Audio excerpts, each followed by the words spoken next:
Jake Morrison sat in the uncomfortable metal chair and tried not to show his anger. The chair was too small for human bodies, just like everything else in the Galactic Council chambers. The aliens had built this place for themselves, not for humans. After 3 months of meetings, Jake was tired of feeling like a child sitting at the grown-ups table. The massive chamber stretched out for him like a giant bowl. Hundreds of alien delegates filled the curved rows of seats. Strange shapes and colors made Jake feel very alone. Some looked like giant insects with too many arms. Others floated in tanks of green liquid. A few glowed with their own light. All of them were staring down at the small human section near the bottom of the chamber. Colonel Lisa Barnes sat to Jake's right. Her military uniform was pressed and clean, but Jake could see the tension in her shoulders.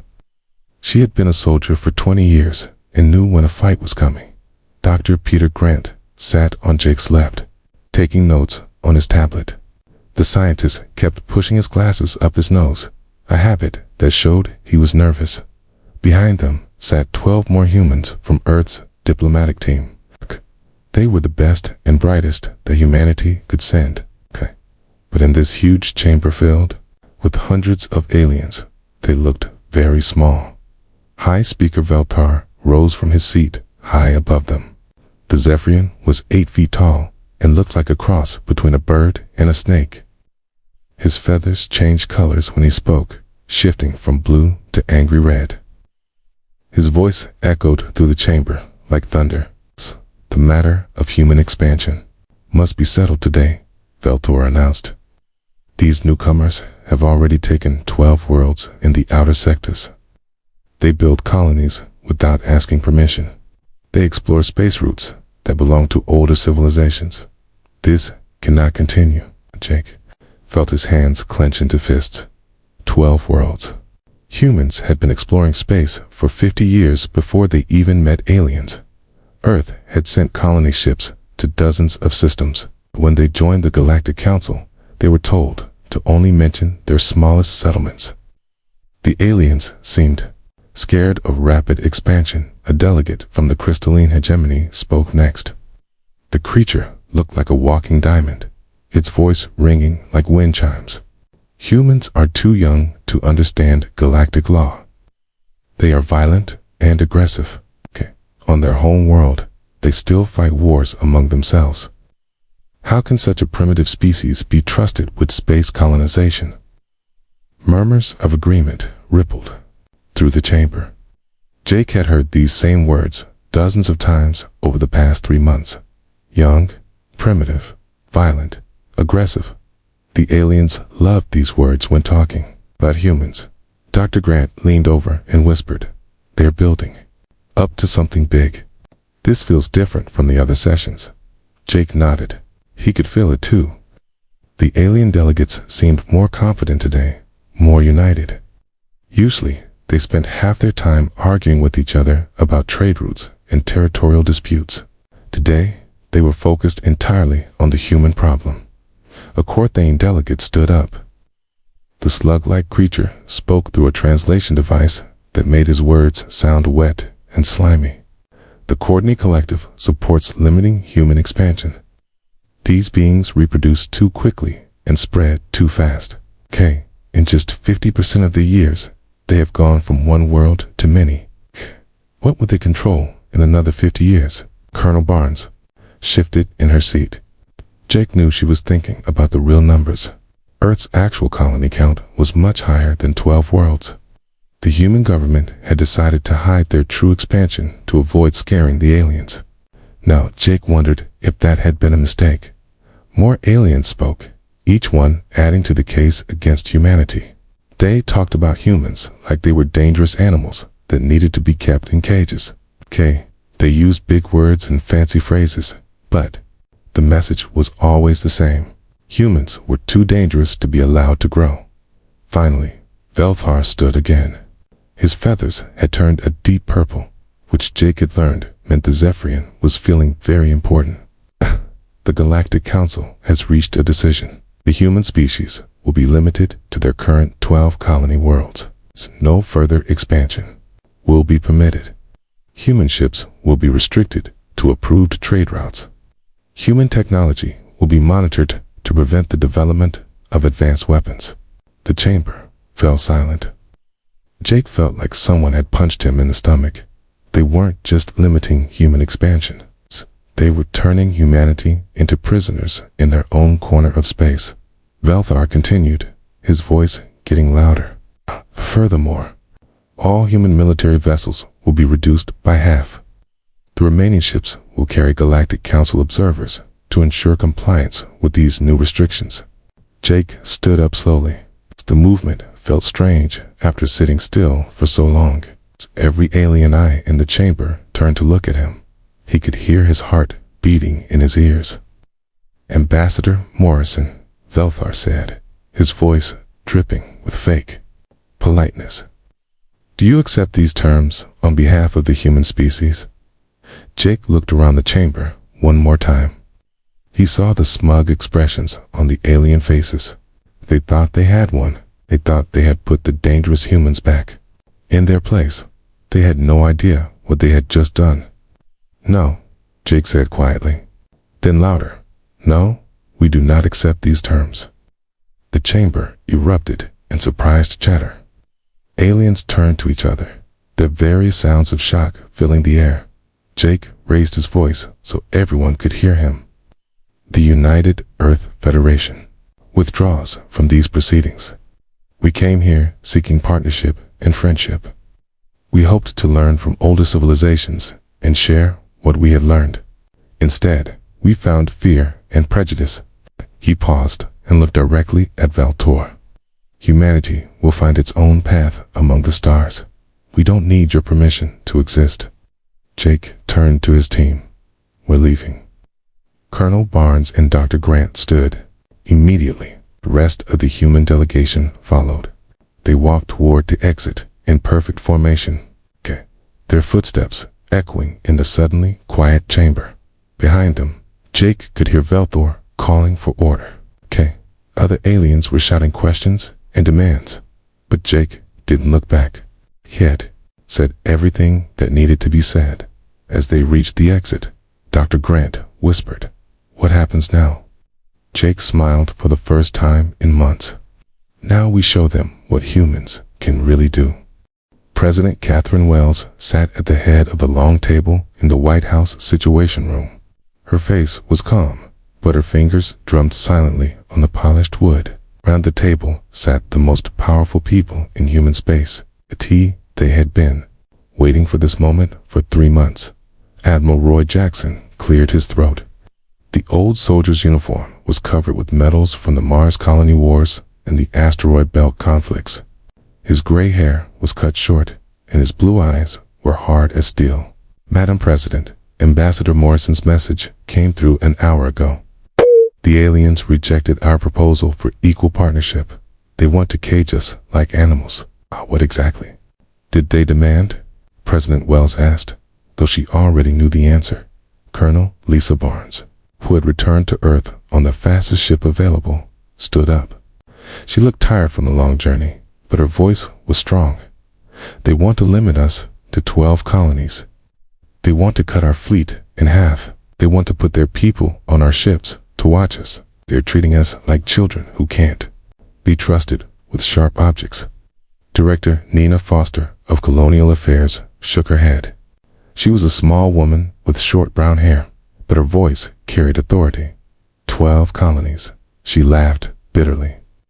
If they only knew the truth. President Wells looked around the table. "Think it's time we discussed what the truth really is. Admiral Jackson, please give us the real numbers." Admiral Jackson pressed a button on his tablet. The lights dimmed, and a holographic display appeared above the table. It showed a 3-dimensional map of human space. Tiny blue dots marked human settlements, and there were far more than 12. The actual count is 237 colonies, Admiral Jackson said. "We have settlements in 43 different star systems. Our population outside Earth is now over 800 million people. The room was quiet for a moment.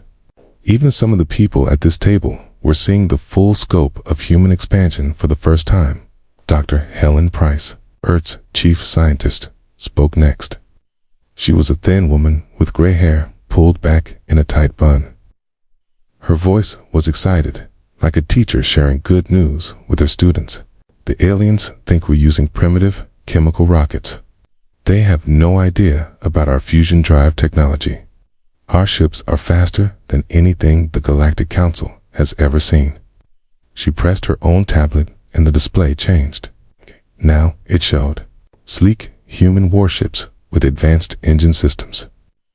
The EU's Defiance completed a journey from Earth to Alpha Centauri in 18 days. The aliens think that same trip takes 3 months. Commander Rick Davis leaned forward. He was young for his rank, only 35, but he had led more deep space missions than anyone else in the room. The exploration data is even more impressive. We've mapped hyperspace routes that the aliens haven't discovered in thousands of years.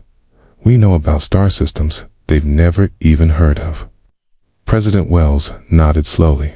What about our military capabilities? Admiral Jackson smiled for the first time since the meeting began. The aliens saw our old patrol boats and scout ships. They think those represent our best technology. They have no idea about the Titan-class battleships or the Phoenix-class carriers. He changed the display again. Now it showed massive human warships that dwarfed anything the aliens had ever built. Each Titan-class ship carries more firepower than most alien fleets. We have 23 of them, with 12 more under construction. Dr. Price added, our shield technology is based on artifacts we found in the Tau Ceti ruins.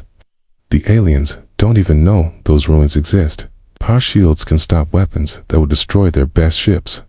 Director Foster spoke up. The economic situation is just as good. Colonies are completely self-sufficient. We don't need anything from the Galactic Council. In fact, our agricultural and manufacturing output exceeds most of their member worlds. President Wells looked at each person around the table. So what you're telling me is that we've been hiding our true strength from the aliens. That's correct, Madam President, Admiral Jackson replied.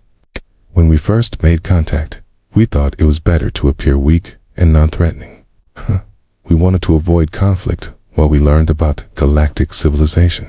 And now, Colonel Barnes answered with steel in her voice. Now they've shown us what they really think of humanity. They don't want us as partners. They want us as pets. President Wells stood up and walked to the window. Outside, she could see the lights of Washington, D.C. spreading out below. But she was thinking about the hundreds of human worlds scattered across the galaxy, each one filled with people who deserve to live free. What are our options? She asked, without turning around. Director Foster opened a thick folder. We've prepared several scenarios. The most conservative option is to reveal our true capabilities gradually and try to renegotiate with the Galactic Council. And the most aggressive option, Admiral Jackson's voice was hard. Complete withdrawal from all alien contact. We implement silent growth protocol. All human colonies cut communications with known alien civilizations. We expand as fast as possible while maintaining total secrecy. President Wells turned back to the table. How long could we maintain that kind of secrecy, Commander? Davis answered. Our analysis suggests we could stay hidden for at least 5 years, maybe 10. By then, we would control most of the unexplored sectors. The aliens wouldn't be able to stop us even if they wanted to. Dr. Price added, our terraforming technology is advancing rapidly. Project Phoenix can turn a dead world into a garden paradise in less than 20 years. We could establish 1,000 new colonies in the time it takes the aliens to approve one settlement. President Wells sat back down. She looked at each face around the table, seeing determination and anger in equal measure. These people had spent their lives building humanity's future among the stars. Now, they were being told that future had limits set by aliens who feared human potential. The aliens made a mistake, she said quietly. They thought we would accept their restrictions because we needed their approval. They don't understand that humans don't ask permission to exist. She stood up again, her decision made. We implement silent growth protocol immediately. All diplomatic channels with the Galactic Council are cut. All human colonies are ordered to avoid contact with known alien civilizations. We expand as fast as our technology allows. Admiral Jackson nodded with satisfaction. How long do we maintain the protocol? President Wells smiled, and for the first time since the meeting began, it was not a friendly expression. Till we're strong enough that it doesn't matter what the aliens think. Until we're so powerful that they come to us asking for partnerships. She looked around the table one final time. Gentlemen and ladies, the Galactic Council wanted to limit human expansion. Instead, they've just guaranteed that humanity will dominate this galaxy. Meeting adjourned. As the officials filed out of the room, President Wells remained standing by the window. In the distance, she could see the lights of the spaceport where ships departed daily for the stars. Soon, many more ships would be making that journey. The aliens had no idea what they had unleashed. Captain Steve Hunter stood on the bridge of the UES horizon and watched 3 different solar systems on his main screen. Each system had planets that would soon become new human homes. In the 2 years since humans had stopped talking to the aliens, Steve had helped establish more colonies than most alien species built in centuries. Captain, the Kepler 442 colony reports successful atmospheric processing, announced Lieutenant Karen Wright from her station. She was young and excited about every new world they found. They'll be ready for the first families in 6 months. Steve nodded and made a note on his tablet. Kepler 442 would be colony number 312.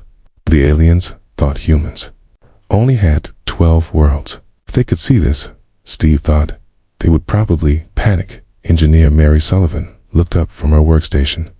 She had been designing the new colony's power systems. Mary was small and quiet, but she could build a city from nothing in just a few months. The fusion generators are already online, she said. The construction robots finished the main habitat domes yesterday. Good work, Steve replied. What about the other 2 systems? Chief Science Officer Dr. Ben Clark adjusted his thick glasses and checked his reports. Ben was an expert on making dead planets suitable for human life. His agricultural advances had turned dozens of worthless rocks into garden worlds.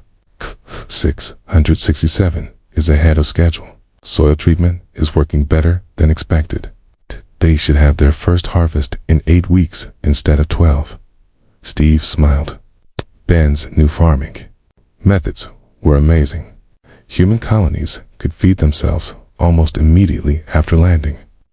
The aliens took years to establish proper food production on new worlds. And Wolfton 61, Steve asked. That's the interesting one, Dr. Clark said, his voice getting excited. The planet has natural deposits of rare minerals that the aliens have been fighting over for decades. Our geological surveys show we could mine enough in 1 year to supply the entire human fleet. Steve made another note. The aliens were always arguing about mineral rights and trade disputes. They had no idea that humans were quietly claiming the richest worlds in the galaxy while they were busy with their politics. Lieutenant Wright's console beeped with an incoming message. Captain, we're getting reports from the other exploration fleets. Captain Johnson's team has found 12 new systems in the Orion Arm. Captain Martinez discovered a cluster of habitable planets near the galactic core. Any signs of alien activity in those areas? Steve asked. None at all, sir. Looks like we're finding planets that the aliens never bothered to explore. Steve wasn't surprised. The alien species in the Galactic Council were old and comfortable. They had divided up the known galaxy long ago and stopped looking for new worlds. Humans were young and hungry, so they kept exploring while the aliens stayed home and argued about old borders. The door to the bridge opened and Commander Lisa Chen walked in. She was Steve's second in command and had just returned from a supply run to the nearest human base. "Captain, I have news from Earth. The production reports are incredible." She handed Steve a data pad with the latest numbers. His eyes widened as he read. "These can't be right." "They're confirmed by 3 different sources," Lisa said. "Human shipyards are now producing 1 new colony ship every week. The orbital factories around Mars are working at full capacity, building faster than we ever have before." Steve scrolled through the report. The numbers were amazing. Humans now had over 400 active colonies. The population in space had reached 1 billion people. The fleet included 50 major warships and hundreds of smaller vessels. "There's more," Lisa continued. "Intelligence reports say the aliens are starting to notice strange things happening in their space." Dr. Clark looked up from his work. "What kind of strange things?" "Trade disruptions mostly. Human colonies are producing goods at prices the alien merchants can't match. Some of their trade routes are becoming unprofitable." Steve thought about this. Human manufacturing was more efficient than anything the aliens had. New human colonies could produce everything they needed and still have surplus for trade. But humans weren't trading with the aliens anymore. They were trading with each other through secret networks. Lieutenant Wright spoke up. "Sir, I've been monitoring alien communication channels, like you asked. They're definitely confused about something." "What are they saying?" "Corthoni are complaining about losing customers to unknown suppliers. The Zephyrians are detecting ships with energy signatures they don't recognize. Several minor alien species are asking questions about humans." Steve felt a cold feeling in his stomach. The plan had been to stay hidden until humans were too strong to stop. But if the aliens started investigating, any signs they're connecting these events to us? Queez shook her head. "Not yet.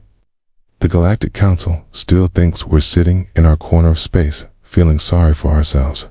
Their last intelligence report said humans were probably too ashamed to show their faces in galactic society."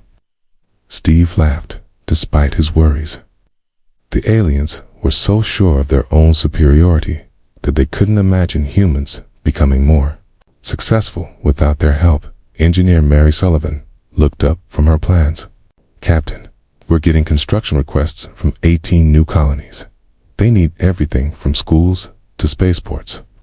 At this rate, we'll need 10 more engineering ships." "Put in the request to Earth," Steve said. "They'll have the ships ready in a month."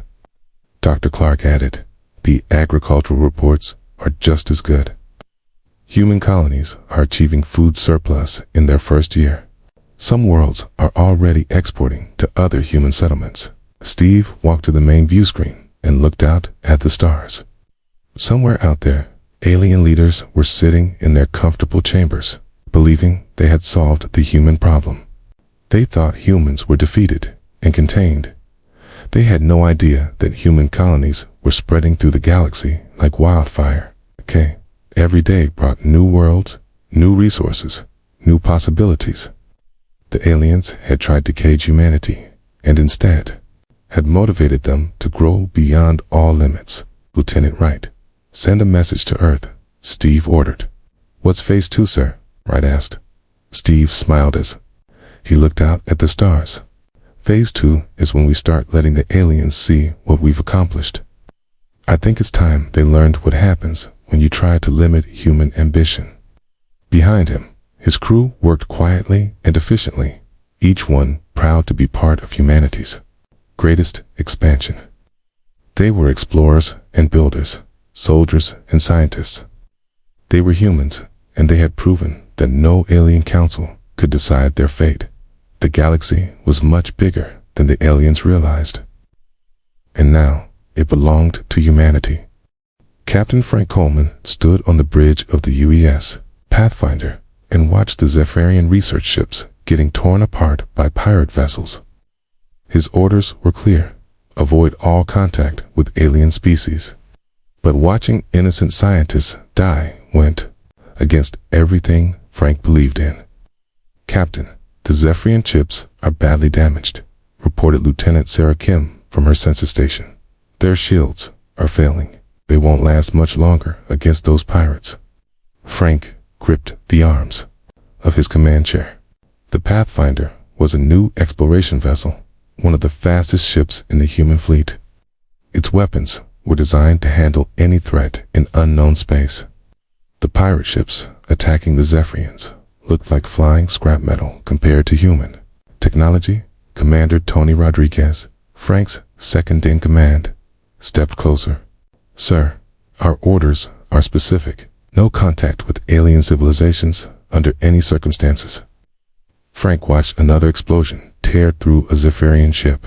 Inside that vessel were living beings with families and dreams, just like humans. "I know the orders, Tony, but I also know right from wrong." Dr. Amanda Lewis looked up from her medical station. She was the ship's chief medical officer, a woman who had dedicated her life to saving lives. "Captain, I'm detecting Zephyrian life signs. Some of them are badly injured, but still alive." That decided it for Frank. He had been a soldier before becoming an explorer. He had sworn an oath to protect innocent life wherever he found it. Battle stations. All hands prepare for combat. The bridge crew moved with practiced efficiency. They had trained for this moment, even though they never expected to use their weapons. The Pathfinder was built for exploration, but, like all human ships, it carried enough firepower to handle serious threats. "Weapons systems online," announced Weapons Officer Lieutenant Mark Taylor. "The pirates are using old plasma cannons and kinetic projectiles. Our shields can handle their entire fleet without strain." Frank nodded. The pirates were using technology that was common in alien space, but decades behind human advances. "Target their weapon systems first. Disable, don't destroy. We want prisoners for questioning." The Pathfinder dropped out of stealth mode and appeared between the pirates and their victims. The human ship was sleek and modern, its hull gleaming with advanced materials. Compared to the rough, welded appearance of the pirate vessels, it looked like it came from the future. "This is Captain Coleman of the United Earth Federation vessel Pathfinder," Frank announced on all frequencies. "You are attacking innocent researchers. Stand down immediately or face the consequences." "Okay?" The pirate leader's response came back filled with static and alien curses. "Okay." The translation system made his words clear. "Unknown vessel. Retreat or be destroyed. This is none of your concern." Frank sighed. "Okay." Pirates were the same everywhere, it seemed. "Lieutenant Taylor, show them what human technology can do." The Pathfinder's weapons fired with deadly precision. Advanced energy beams lanced out and struck each pirate ship exactly where Frank had ordered. Weapon systems exploded in brilliant flashes. "Okay." Engine cores shut down as their power systems failed. "Okay." In less than 30 seconds, 6 pirate vessels were floating helplessly in space. The alien pirates had never seen anything like it. Their ships were disabled so quickly and cleanly that they didn't even have time to return fire. The Pathfinder had made their entire fleet useless without destroying a single vessel. "Pirates are requesting permission to surrender, Lieutenant," Kim reported with amazement in her voice. "Granted. Send them coordinates for the nearest Galactic Council station," Frank ordered. "Let the authorities deal with them." He turned his attention to the Zephyrian ships. "Dr. Lewis, prepare for medical emergencies." Lieutenant Kim opened a channel to the research vessels. The main screen flickered and showed the bridge of the lead Zephyrian ship. The alien commander was tall and bird-like, his feathers ruffled with stress. His large eyes stared at Frank with confusion and gratitude. "I am Research Director Dalwin of the Zephyrian Science Institute," the alien said, his translator making his words understandable. "You saved our lives." but I do not recognize your ship design or your species designation. Frank hesitated, revealing human identity would break 2 years of careful secrecy. But the damage was already done. The Zephyrians had seen human technology in action. Word would spread throughout the galaxy within days. I am Captain Frank Coleman of the United Earth Federation, he said finally. We are humans. Darwin's feathers turned bright yellow with shock. Humans, but the Galactic Council said your species was confined to your home system. They said you accepted restrictions on your expansion. Frank couldn't help but smile. The Galactic Council was misinformed about many things. Over the next hour, Dr. Lewis and her medical team worked to save the injured Zephyrians. Human medical technology was far superior to anything the aliens had ever seen. Dr. Lewis used advanced surgical techniques in healing, compounds that seemed like magic to the grateful researchers. Research Director Darwin watched in amazement as Dr. Lewis saved the life of his colleague, scientist Kex Mar. The injured Zephyrian had been near death from internal injuries. Dr. Lewis used microscopic medical robots to repair the damage from the inside while administering drugs that promoted rapid healing. How is this possible? Darwin asked Dr. Lewis as she worked. Your medical knowledge is centuries ahead of ours. Dr. Lewis smiled as she completed the surgery. Humans have always been good at fixing things, including each other. Your friend will make a full recovery. Darwin stared at the medical equipment in wonder. The Galactic Council said humans were primitive and backwards. But your ship, your weapons, your medicines, you are more advanced than any species I have ever encountered. Frank knew there was no point in hiding the truth anymore. Director Darwin, humanity has changed significantly since we left the Galactic Council. We have grown in ways that would surprise many people. How many worlds do you control now? Darwin asked quietly. Frank considered his answer carefully. More than 12. The Zephyrian's eyes widened. Even this simple admission was shocking. To him, the Galactic Council had told everyone that humans were contained and limited. Learning that they had expanded beyond their restrictions would send shockwaves through alien civilization as the Pathfinder prepared to depart. Darwin sent a final message. Captain Coleman, I will not forget what you did here today. Neither will my people. The galaxy should know that humans are not what the Council claimed. Frank nodded. Director Darwin, the galaxy is about to learn many things about humanity that might surprise them. After the Zephyrian ships limped away toward their home system, Commander Rodriguez approached Frank. Sir, Earth's command is not going to be happy about this. Frank looked out at the stars and thought about the choice he had made. Saving those researchers had been the right thing to do, even if it meant exposing humanity's secrets. Tony, sometimes doing the right thing is more important than following orders. Within hours, news of the encounter spread through alien communication networks. The story of advanced human ships and impossible human technology raced from world to world. The Galactic Council's comfortable assumptions about contained humanity began to crumble. The secret was out. The galaxy was about to discover what humans had really been doing during their 2 years of silence. And nothing would ever be the same again. Ambassador Jake Morrison stood in his office aboard Unity Prime, the massive space station that had become humanity's new diplomatic center. Through the huge windows, he could see dozens of alien ships waiting in line for permission to dock. 6 months ago, these same species had treated humans like dangerous children. They were begging for meetings. His assistant, Rebecca Turner, knocked on the door before entering. She carried a tablet filled with meeting requests from alien governments. Sir, we have 37 more requests for diplomatic talks this morning. The Courtney Collective is offering to triple their previous trade proposals.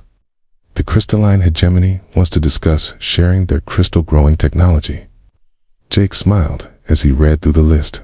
Every major alien civilization was now desperate to establish good relations with humanity. The revelation of human capabilities had changed everything. What about the Zephyrians? Research Director Darwin arrived this morning with a full scientific exchange proposal. He wants to share everything they know about hyperspace navigation in exchange for human medical technology. Jake nodded. Darwin had become an unexpected ally after Captain Coleman saved his research team. The Zephyrian scientist had spent weeks telling anyone who would listen about human advances. His reports had caused panic in some alien governments. The door chimed again, and General Lisa Barnes entered. She had been promoted after the success of Operation Silent Growth. Her new uniform carried the stars of the Earth Defense Force's highest rank. Jake, the security briefing is ready. You'll want to see the latest intelligence reports. Jake followed Lisa to the main conference room.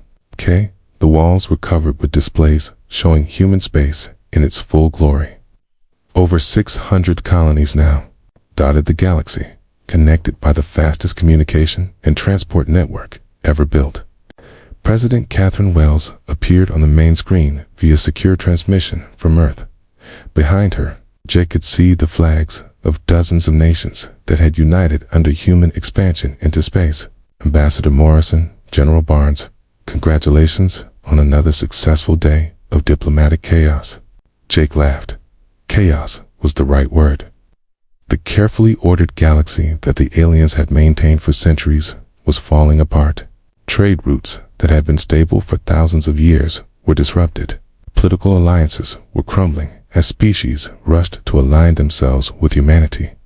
Madam President, the intelligence reports show 17 minor civilizations have formally withdrawn from the Galactic Council, General Barnes reported. They're all requesting direct treaties with the United Earth Federation. What about the major powers? President Wells asked. Jake consulted his notes. The Corthini are split into 3 factions. One wants to fight us, one wants to join us, and one wants to hide from us. The crystalline hegemony has offered to make us full partners in their trade networks. Even the Valtorian Empire is making quiet inquiries about peaceful coexistence. Through the conference room windows, Jake could see another alien ship approaching the station. This one was different from the others. It was painted in the ceremonial colors of the Zephyrian High Command. Sphere. Rebecca's voice came through the intercom. High Speaker, Velthor has arrived. He's requesting an immediate audience. Jake felt a moment of satisfaction. Velthor was the same Zephyrian leader who had tried to cage humanity just 8 months ago. Now he was coming to Unity Prime as a supplicant, hoping for mercy from the species he had tried to suppress. Send him to Conference Room 7, Jake said. The small one with the uncomfortable chairs. General Barnes smiled at that. Conference Room 7 was designed for minor meetings with unimportant visitors. Making Velthor wait in a cramped room with cheap furniture would send exactly the right message about his current status. 20 minutes later, Jake entered the small conference room. Velthor sat alone at the tiny table, his proud feathers drooping with humiliation. The alien who had once commanded the respect of hundreds of species now looked old and defeated. High Speaker Velthor, Jake said politely as he sat down. What brings you to Unity Prime? Velthor's translator made his words sound formal, but Jake could hear the desperation underneath. Ambassador Morrison, I come to discuss the future relationship between our peoples. The Zephyrian Republic wishes to establish peaceful diplomatic ties with the United Earth Federation. Jake leaned back in his chair. That's interesting. The last time we spoke, you wanted to limit humanity to 12 worlds and cut our fleet in half. You said we were too primitive and violent to be trusted with space colonization. The alien's feathers turned a pale blue, which Jake had learned meant shame and regret. The Galactic Council was misinformed about human capabilities. We made decisions based on incomplete information. Misinformed? Jake asked. You never bothered to gather complete information. You made assumptions because we were new and different. Veltar shifted uncomfortably in the small chair. You are correct. We acted with prejudice and fear. Zephyrian Republic acknowledges our mistakes and wishes to make amends. Jake studied the alien leader for a moment. Hey, this was the same being who had spoken about humans like they were dangerous animals. Now he was admitting fault and asking for forgiveness. The reversal was complete. What exactly are you proposing? Jake asked. Full diplomatic recognition, trade partnerships, cultural exchange programs. The Zephyrian Republic is prepared to share our scientific knowledge with humanity. Jake made notes on his tablet. The offer was generous, but it came from weakness, not friendship. And what do you want in return? Velthar. Sethers drooped even more. Access to human trade networks. Our economy has been severely damaged by human competition. Many of our colonies are requesting to leave the Zephyrian Republic and join human space instead. Jake wasn't surprised. Human colonies offered better living conditions, advanced technology, and economic opportunities that the aliens couldn't match. Several alien worlds had already voted to become human protectorates. I'll consider your proposal, Jake said, finally. But understand that any agreement will be based on equality and mutual respect. The days when aliens could dictate terms to humanity are over. I understand completely, Velthar said quickly. The Zephyrian Republic accepts human leadership in galactic affairs. After Velthar left, Jake returned to his office and called President Wells. The transformation is complete, he reported. Even Velthar acknowledges human supremacy in the galaxy. President Wells appeared on the screen, smiling with satisfaction. It's remarkable how quickly things changed once the truth came out. 6 months ago, they were trying to cage us. Now, they're begging to join us. Jake looked out at the stars again. Human ships moved between the colonies in endless streams, carrying people and goods and ideas. The galaxy that had once seemed so vast and controlled by ancient civilizations now belonged to humanity. The irony is perfect, Jake said. They tried to contain us because they were afraid of human expansion, but their restrictions forced us to expand faster and stronger than we ever would have otherwise. And now, President Wells asked. Jake watched another group of alien ships approaching Unity Prime, their crews hoping for an audience with human representatives. Now we're not just part of galactic civilization. We are galactic civilization. The future belongs to humanity, and everyone else knows it. In the distance, human children played in the station's parks alongside young aliens from a dozen different species. They were growing up in a galaxy where human values of exploration, growth, and equality had replaced the old systems of fear and stagnation. The galaxy had a new leader, and it was humanity.